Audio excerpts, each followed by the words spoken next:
Good morning. Morning to those who are able to join us. I know we've got a number of folks, Francisco, either already having turkey someplace in some wonderful location that you and I were not invited to, or they're on the road, but you can see on the screen behind us that we've got 30 individuals that have joined us remotely, and there's a couple of folks that are texting that they're parking and joining in the parking lot. But to keep you on time, because I know you've got a full day, here's what I thought we would do is go through a little bit of kind of setting, in a sense, the landscape that you and I have talked about before. And for those, some of you have heard pieces of it, but I think this gives a chance. And then what we'll do is there's two technology companies that we wanted to showcase that fit into working with homeowners and small businesses that support. And then you and I will formally sign MOU. So if that's great for you. That works. All right. So we've got a full agenda with us. Right. We had a full agenda.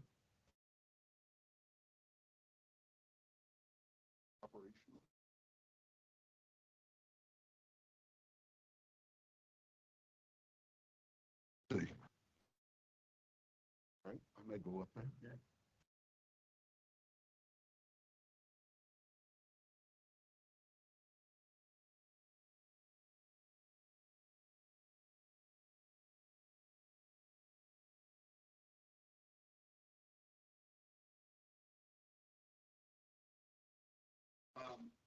So let me,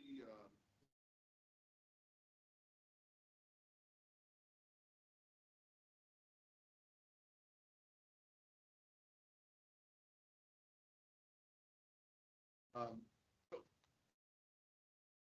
in our background and all, I thought I'd introduce Rod Thaler, who is one of our board members for ROAR and the Future Proofing America, but also is the former vice chairman of Aon, who has been really, Francisco, since his retirement, very much focused on this issue of residential risk mitigation and around fortified roofs and fortified homes.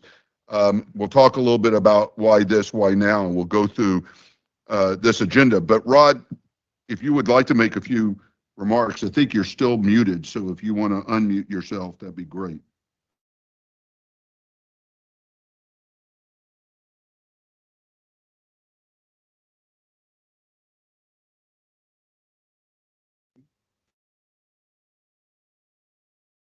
Rod, can you hear us?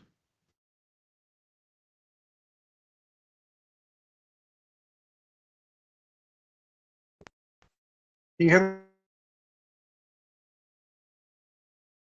me? Hello? Richard, can you hear me? I can hear you, Rod. Okay. Good morning, everyone. And Francisco, good morning. Richard, good morning. This is really critical right now. Losses from natural catastrophes have been increasing both in frequency and severity. But you know what's a sin is that technology exists to reduce, if not eliminate, much of the catastrophe damage. And we can't afford not to act on this now to better prepare communities. The rising insurance costs, and indeed, many areas, the lack of availability, it is a huge problem.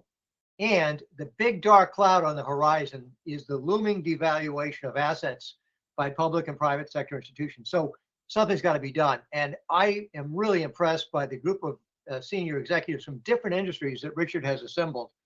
And Richard is not a one-man band. There's a lot of people behind him. He's been the conductor of the orchestra, pulling people together.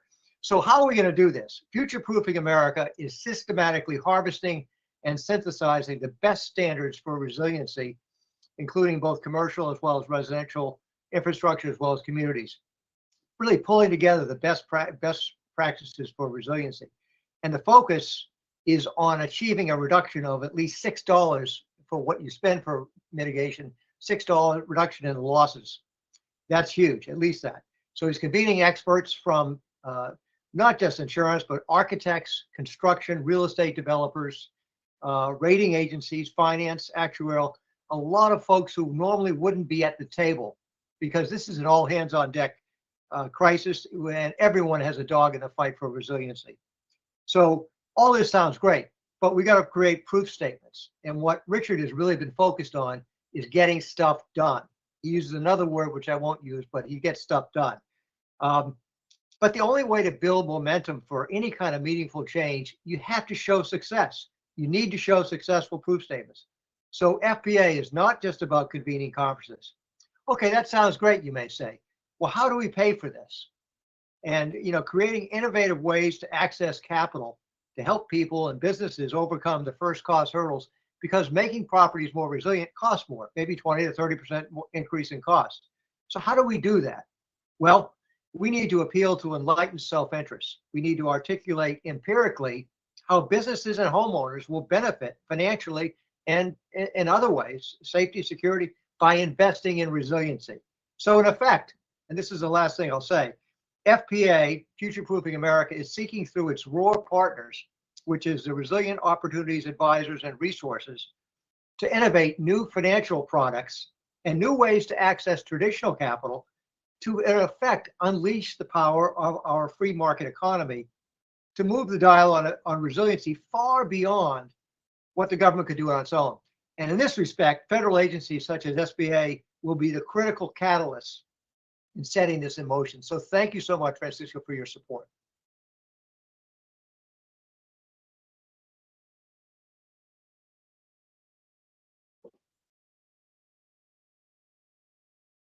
Can't hear you, Richard.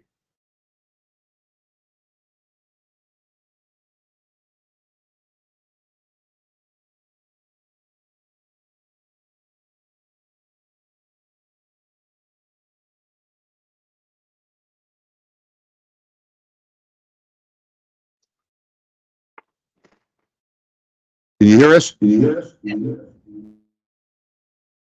This is where we're going to get the echo.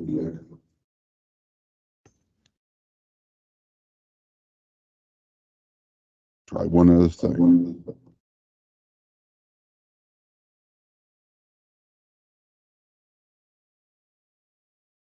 Okay.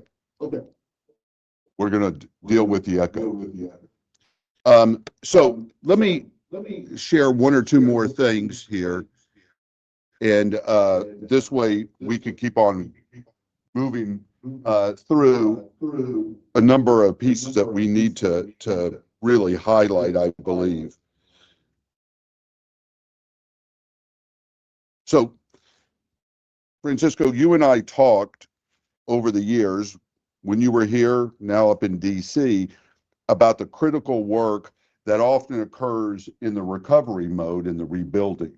But your single focus has really been not only to help deliver these programs, which I'd like you to share a little bit of what some of those programs are, and ultimately getting ahead of the curve, what we can be doing. So I wanted you to take a couple of minutes. You may have to do it from up here, but share a little bit of what you're seeing as a result of the programs that y'all put in place and in kind of what you're seeing in the future.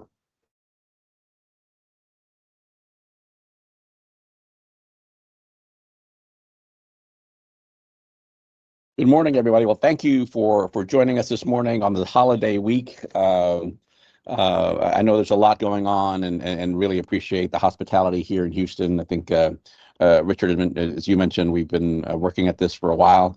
Currently in this role at the SBA, I've never forgotten that Houston is home. And this is interesting sync between organizations where we're both have a national footprint, but our hearts and work is kind of physically anchored here. And I look forward to joining you soon back here at Houston full time.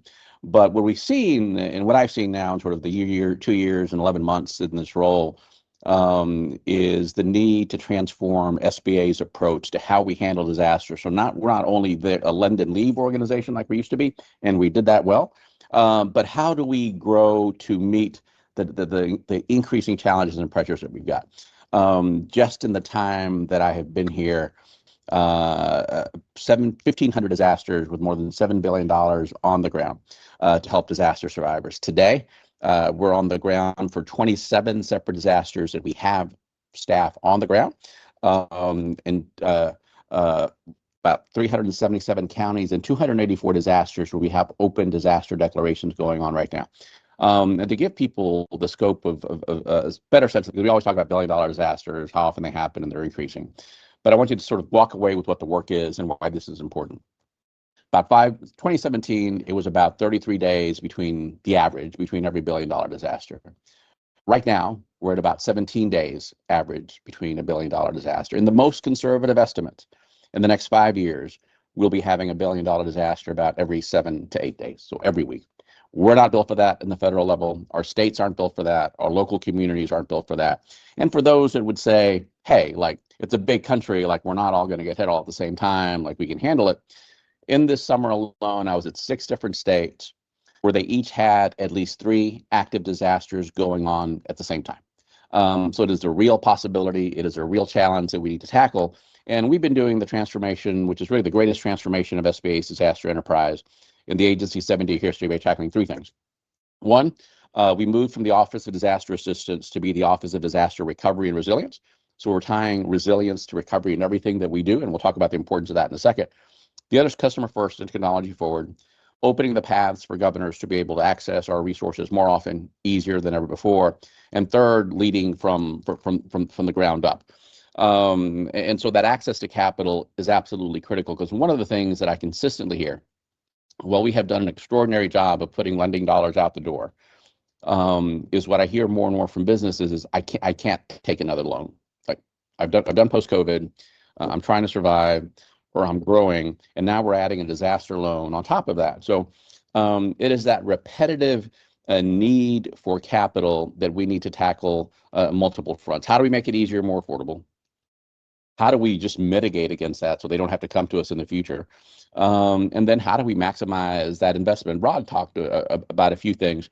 I say those numbers of the increasing scope and frequency and catastrophe disasters not just have a big challenge that it is, but from a government side, we need to create a bigger tent and we need to have folks at the table. So that's why these partnerships are important. I think this is a unique intersection of looking at insurance, capitalization, and then resilience. And that's where we have, I think, a lot of interests and similarities within our organization, so we can figure out how to leverage that. And to Rod's point about how we leverage technology, just had the opportunity last week to be speaking at Cornell Tech about how we incorporate data, AI, machine learning into our work. And so I'll tell you what I told them. We need more folks at the table. You can move quicker and more nimbler than we can. The thing about sort of coming to an end of administration, I'm losing my filter. One of the things that we are great at the federal government at building structures that take decades to build and have centuries of a lifespan, and they are incredible monoliths of infrastructure. And we also built a bureaucracy that's kind of in that similar vein. What we are not good at is being nimble, reinventing something every couple of years, and recognizing that investment now pays off more dividends than ever before, and we ought to keep reimagining ourselves until we fix that. And even when we do, as we have these escalating challenges, it is these partnerships where we need to leverage the kind of technology Rod was talking about. And when it comes to making access to capital, I think there's a lot of opportunities here. That mitigation piece we've invested in just 1 year, we sevenfold increased the number of mitigation dollars that we have on the ground. And so in addition to the conversations about capital and what SBA can do, because we're good at getting money out the door, we're phenomenal at that, right? Like $393 million approved here in Texas for Barrel.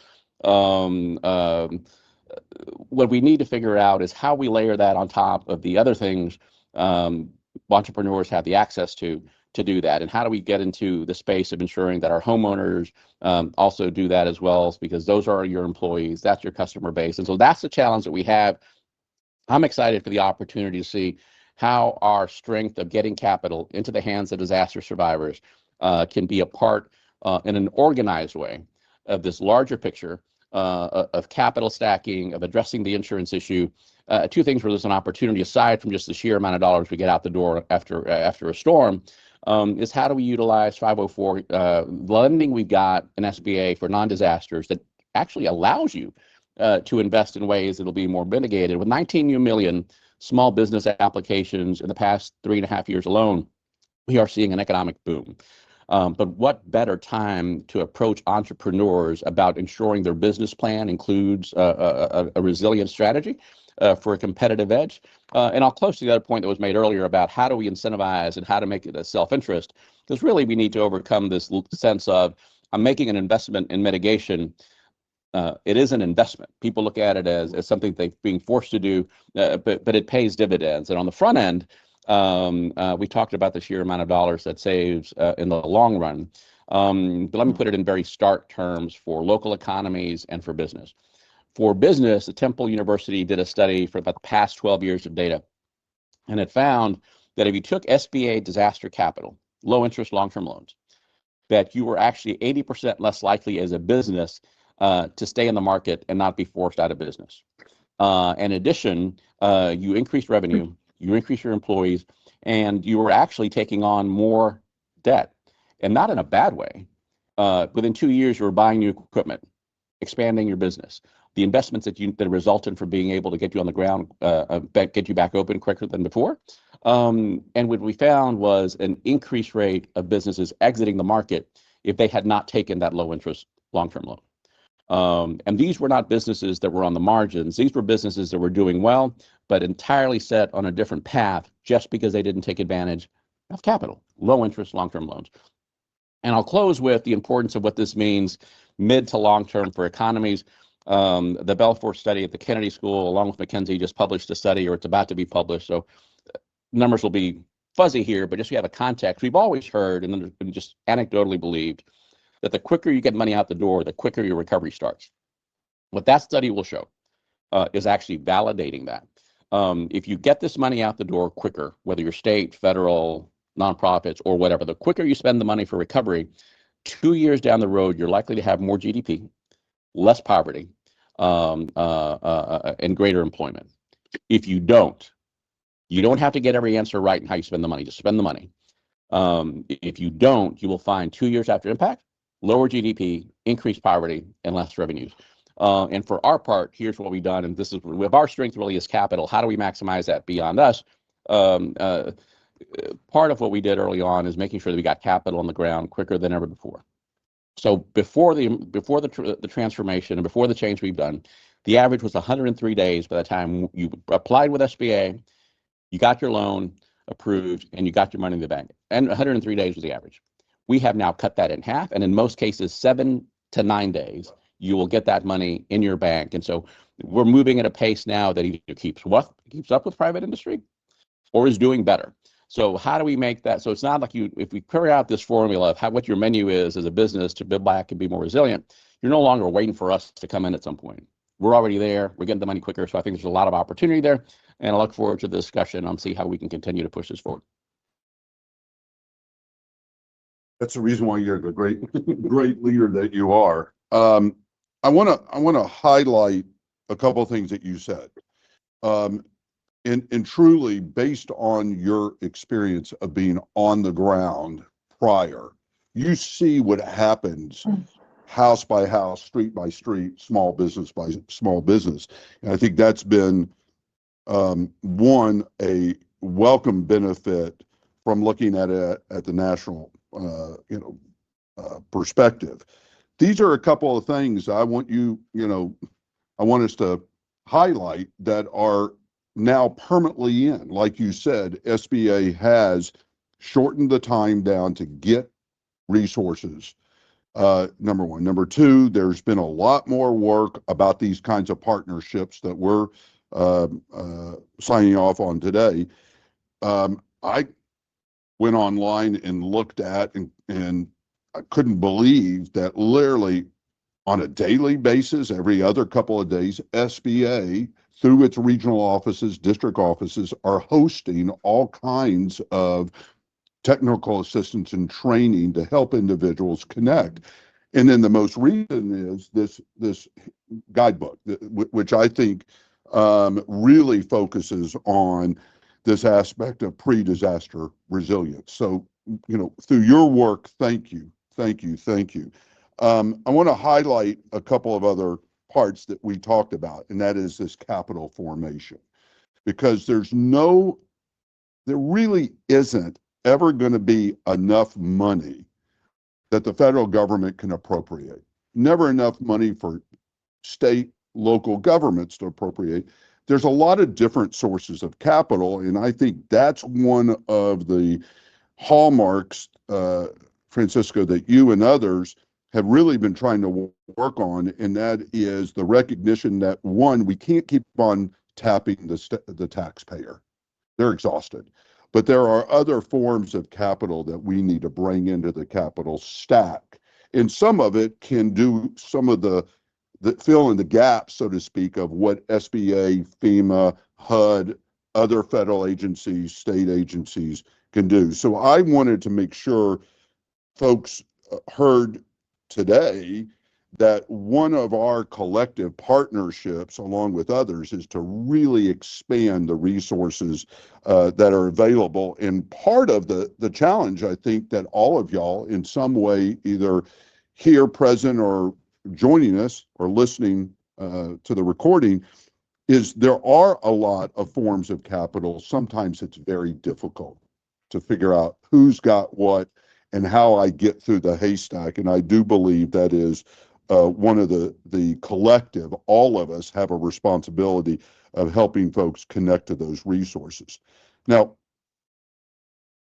Francisco, the focus that SBA has with homeowners providing disaster loans for repair, along with all the other forms of technical assistance and mitigation, what we started looking at is ultimately leveraging these designated federal zones, these resilient zones, but some of them are not even waiting for federal designation. There's a number of these across the country that cities and counties and others are designating.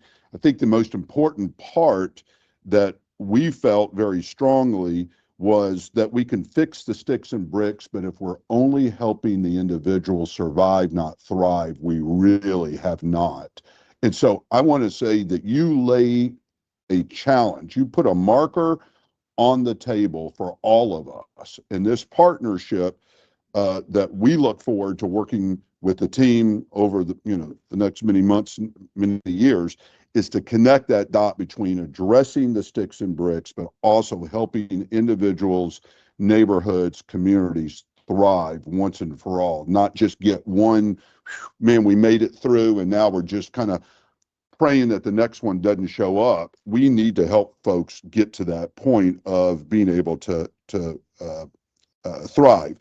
And this has been one of the approaches that SBA has looked at. You were with Cornell a couple of days ago. Others are truly taking a look at this, in a way where we are announcing over the next couple of weeks into January, based on the SBA partnership and others, is how do we connect the dots around fortified roofs, fortified homes,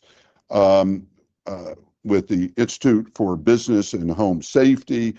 We've been talking and working, and Rod has taken a leadership role with the National Association of Insurance Commissioners and others who started some of this program out of Alabama. But for those gathered to listen in, what we've also felt very strongly is, food and nutrition, health and well-being, the telecommunications, the energy piece, all of these elements have to be incorporated into communities. And sometimes, I think you would admit, this goes beyond the SBA's reach, but it is parallel to to what happens with these homes and neighborhoods. So we formed the Future Proofing America Collaborative with some of the nation's top, design, architecture, engineering, real estate, all the way over to significant amount of third-party and other forms of data to once and for all really put an empirical measure behind what you just said as well, which was the other challenge, and that is you all now have been able, with SBA funding and other sources, to say, if we had not done this, we now know what the numbers look like. But because we did this, we have really secured small businesses, family generational wealth, the economic competitiveness of communities. We really, as a nation, didn't look at this. Our benchmark was, we have money, how quick can we get it out the door? Boom, boom, boom, let's move, right? So I want to make sure you see, and others, that the collaboration and partnership with SBA feeds into and will be supported by this work of this Future Proofing America collaborative, especially on the capital side. I want to pause for a moment because we've also talked about technology and data. And as I think all of us recognize, we're at a point where in the innovation capacity of this country, using data, technology, equipment, is off the charts, transforming how we do not just recovery and rebuild, but what we can do to get ahead of it, right? So I'm going to turn the screen over for a few minutes to our colleagues. Justin Noakes. Justin, are you able to load up and share your screen? Yep. Richard, can you hear me okay?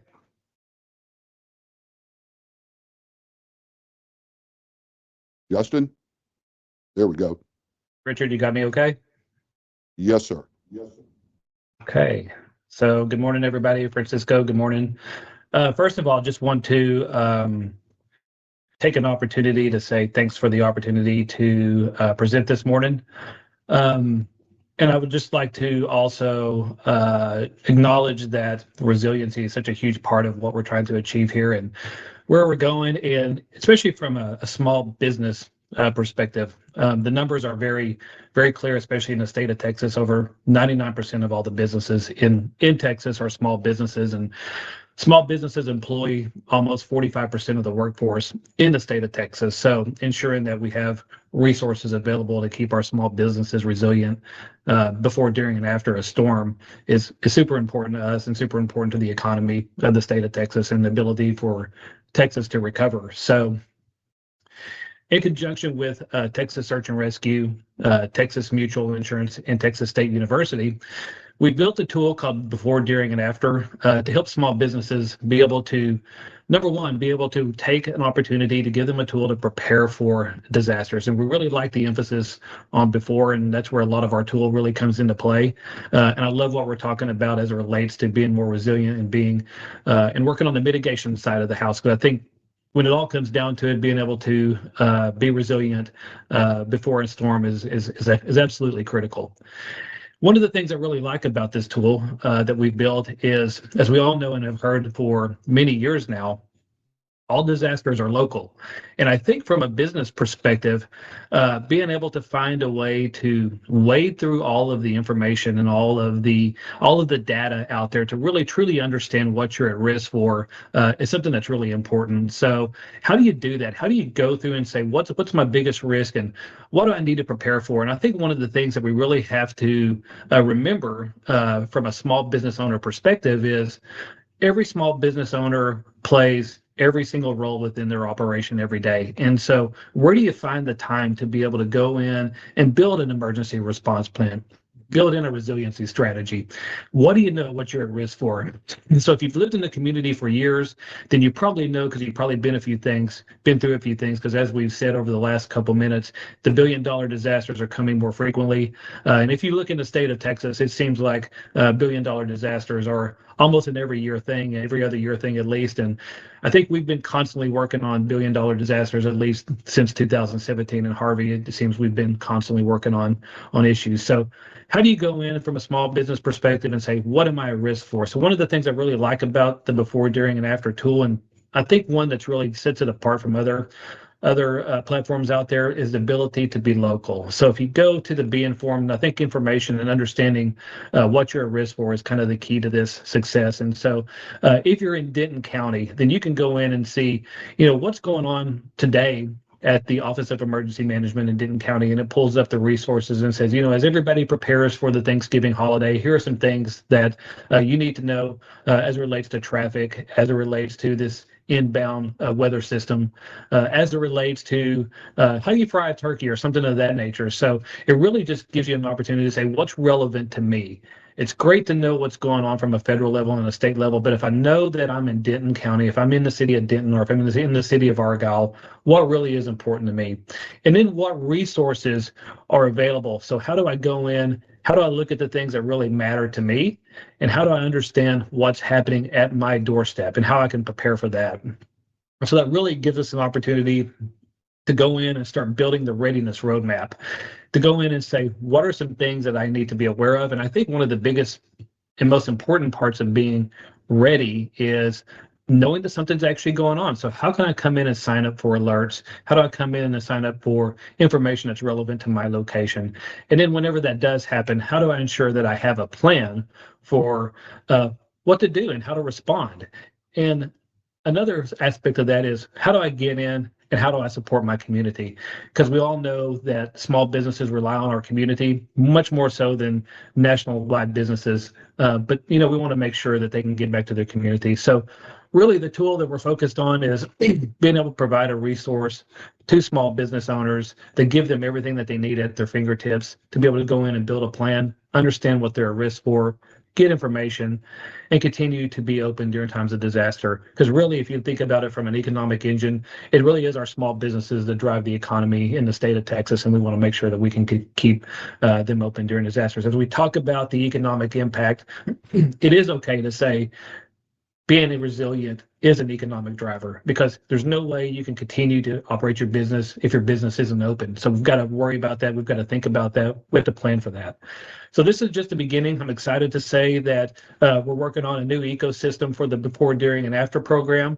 Not only will we provide this website that gives all the information you need to prepare your business, but then how can we make resources available to you? So you understand that you need a mitigation company. What are some mitigation companies that may be available in your community to help you out? How do you get hold of a generator? Having emergency power is a key success point for small businesses, but I don't know anything about a generator. So what are resources available that may be able to help me prepare for either purchasing or renting a generator? So we're going to continue to build this ecosystem, ensuring that we give our small business community the tools they need to be successful during a disaster. Excited about this partnership with SBA. I think we're moving in the right direction. I love the emphasis on preparation and resiliency, and look forward to being a part of this. Thank you, Richard. Justin, thank you so much. Some of you may know, and again, apologies, we may have to figure out how to adjust this still.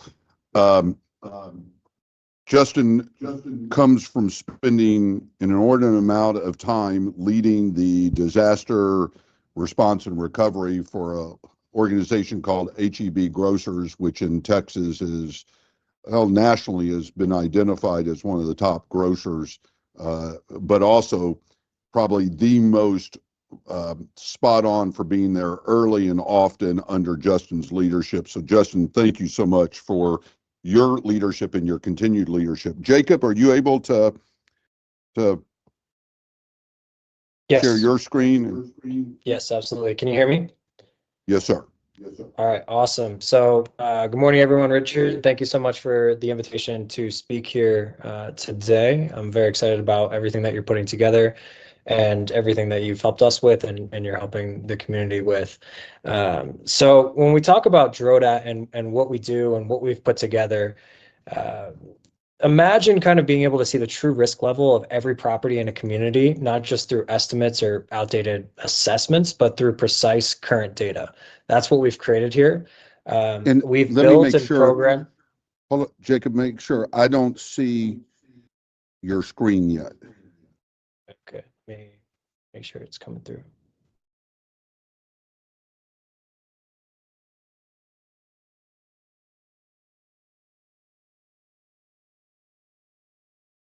Let me know if you're able to see it. There we go. Great. Okay.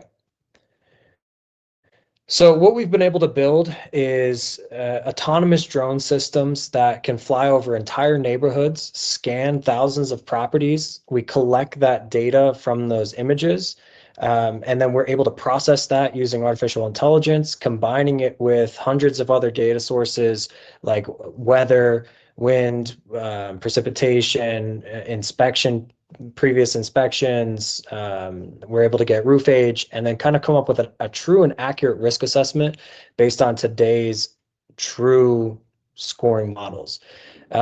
Anything else in the market today, when we look at it, this is kind of what all the other models in the market today are working off of. So we have, for example, Nearmap and the images that Nearmap is able to provide on this property.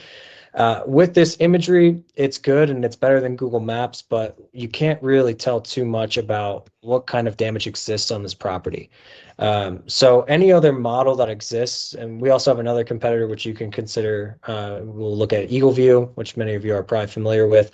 Again, it looks a little bit better than Nearmap on this property, but still cannot get accurate risk just by looking at this property. Every other model in the marketplace today, looking at the imagery and trying to understand what is the risk factor for a property and what kind of damage does each individual property have, is using imagery like this, where we come in and we're able to create those models, but we also collect our own data sources, which look more like this.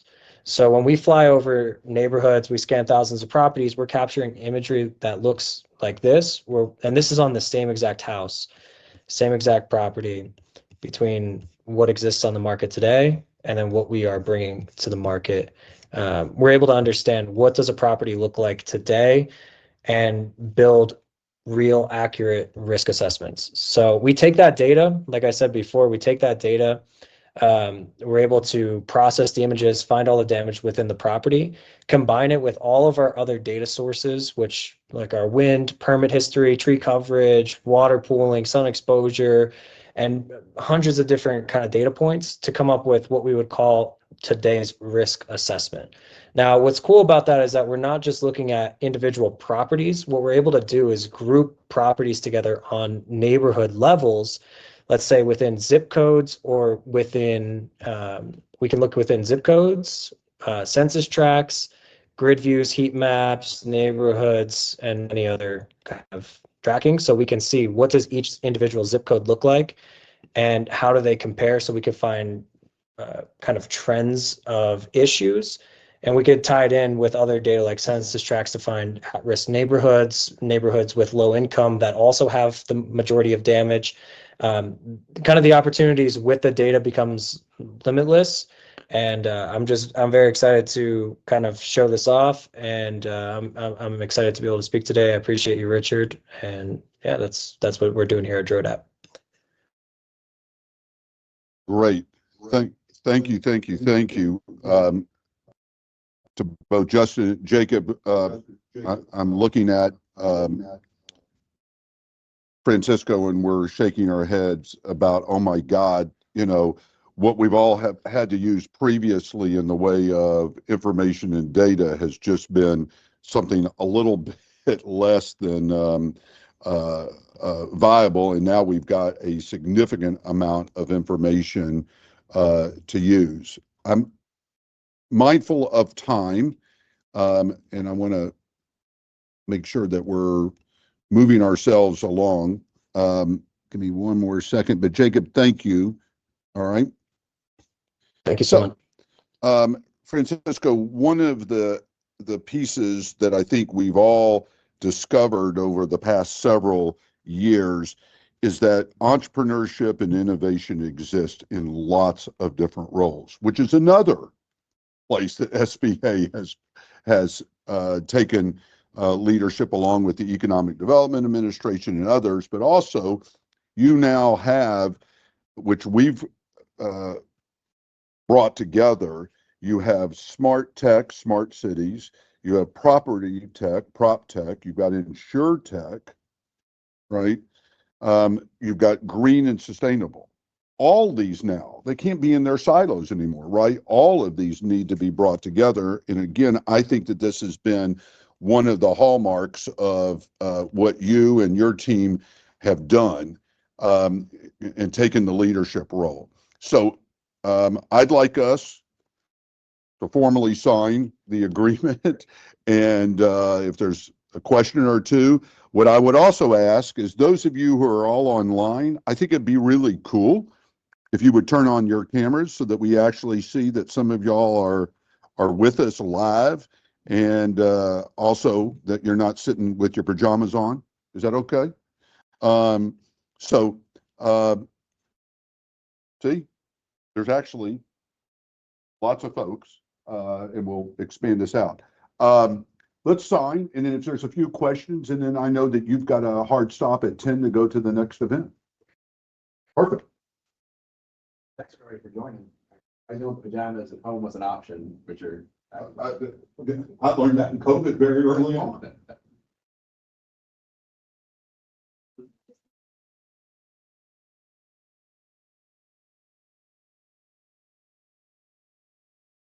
Yes, ma'am.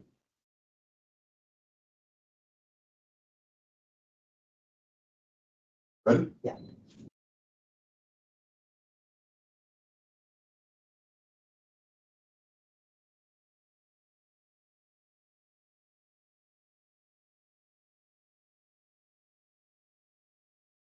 Jokingly said to your team when we were getting prepared for this, that we would need to have about 20 pins lined up as we need to sign just one piece at a time.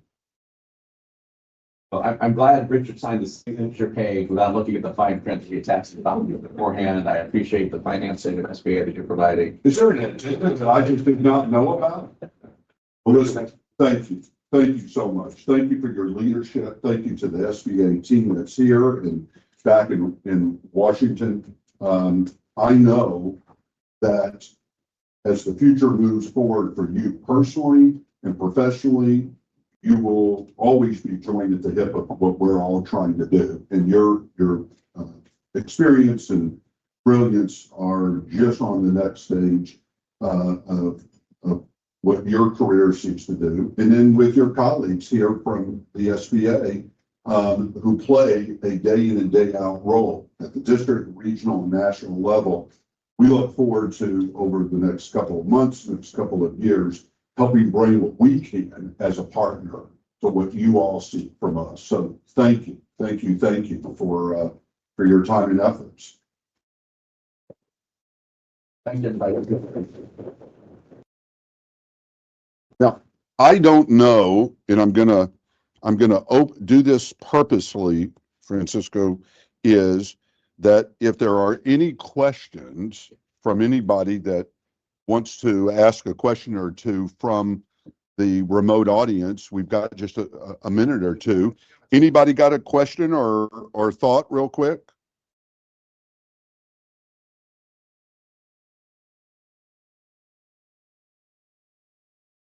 Richard, this is Kalandra with Statebook, and I just wanted to say congratulations. I know this has been a very long effort on many fronts to get to this point, and I'm really excited to see this progress and moving forward. And Francisco, thank you as well. Kalandra is one of our partners, and actually one of our earliest partners, who has organized, Francisco, 30 billion data points on everything from NOAA, National Weather Service, Bureau, labor statistics, you name it, and really brought it into focus and is one of our drivers for what's called the Resilience Data Exchange. So Kalandra, thank you for your continued patience and support in what we're doing. Thank you. Thanks, Kalandra. Richard, this is Iva Kaufman. I also want to thank everyone and congratulate you, and especially those. We talked about the huge challenge that we lay ahead. But Kalandra, to your point, I think one of the things to make sure with the work ahead, there's a positive note.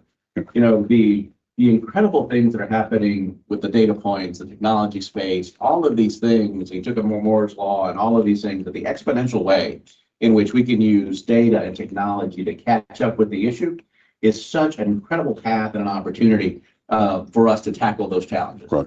We're still behind the 8 ball, but the silver lining is putting all of these things together in a way that helps us to catch up. The data that we've seen here, the technology, absolutely phenomenal. The drone technology, the way I check out my roof is putting up a ladder and going to get to the peak.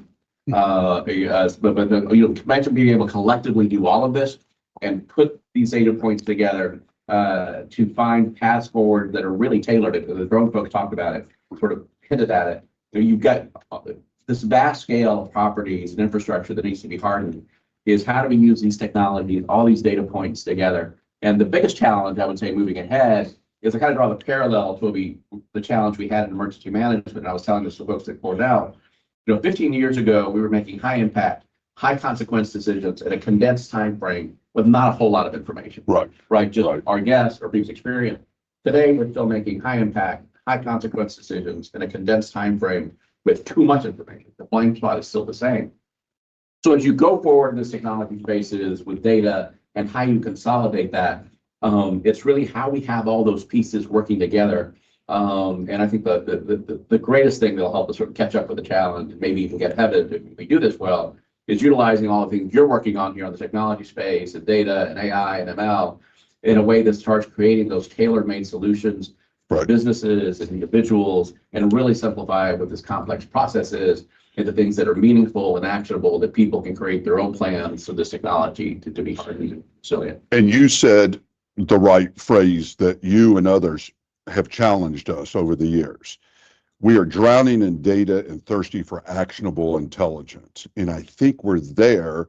Now we just need to find the use cases and the proof cases, right, that are ultimately ones where decision makers, whether they're homeowners, they're in insurance, they're, mortgage, whoever it is, I think that's been the challenge that you all have really said is we need to make this actionable. Any other quick comments or question or two? Richard, Rod Tickler here. Can you hear me? Yes, sir. I think this memorandum of understanding and the leadership that Francisco's provided is going to be particularly helpful. We've got meetings with CEOs of the major insurance companies coming up in the next week or two that we're really looking forward to. I mean, these are key companies that will see the alignment with key forward-looking federal agencies such as SBA, and it's going to be an important first step in getting their support for what we're doing at FPA. So thank you very much. Congratulations, Richard. Right, just want to take the data point because you are going to be meeting with insurance companies. I think I may have neglected to mention this in remarks is, we help underinsured and uninsured, obviously.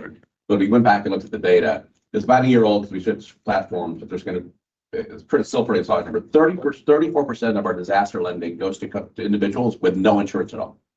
Say that one more time. 34% of our lending goes to individuals or businesses that do not have insurance. If we're also doing the uninsured, that means the rest of them are underinsured in some way. So that's a little bit of context, Brad, to take back to when you talk about the insurance company thought, the vast opportunity here to figure out how we can play a role for perspective. 34%, more than a third, just more than a third, don't have insurance at all. And that's what we're helping. The remainder is still a substantial number of people that are underinsured. So we need to tackle the no insurance, but also how that underinsurance is really critical and how we can help. Well, and I think on that note, that is where I sense what we've been looking at is, obviously the rising gap in insurance and including the NFIP, the flood insurance, that FEMA offers. Even though we have seen, and you all, know that we've collected a lot of information and data about, like you said, the number of incidents, the $1 billion plus what we just went through with back-to-back storms on the southeast part of the United States. I couldn't be more optimistic that people are really energized to go solve this problem. So thank you one more time. Thank you to the SBA leadership, both at the district and regional and national level. Thank you all for joining us. Have an incredible, safe, healthy, happy Thanksgiving with you and your families, and we look forward to working all together collectively on what I think is a unique and bright opportunity in 2025. Thank you all. We stand adjourned.